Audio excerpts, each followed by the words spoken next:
Inin natin to. Pero teka, ano yung 4 times at saka yung rainbow? Nakakain ba yan? Bahala na ka, tara, let's go! Let's go! First is yung Moby. Pero guys, bago natin to kainin, don't forget to follow me at comment sa may comment section kung anong next na kakainin natin. So ito na nga, buksan na natin yung Moby at kainin. Antigas, ayaw. So dito na lang natin buksan, ayan. Yeah. And so guys, ang liit na niya, grabe. Pero in fairness, ang daming laman.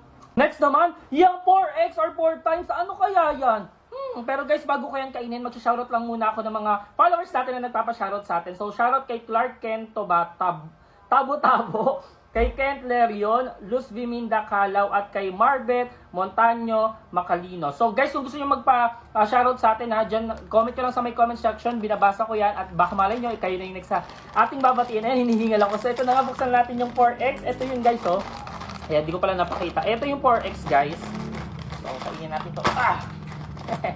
Ay, ang ganda ng itsura. Yan.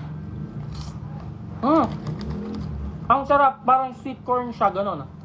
Next naman, yung rainbow. Paano natin kakainin yan? Pero syempre guys, hindi naman ako pwedeng umakyat dyan at bigyan ng kunin sa agit yung rainbow. So ito na lang, yung rainbow na sour na ba to? Ewan ko, tawag pangalan na to?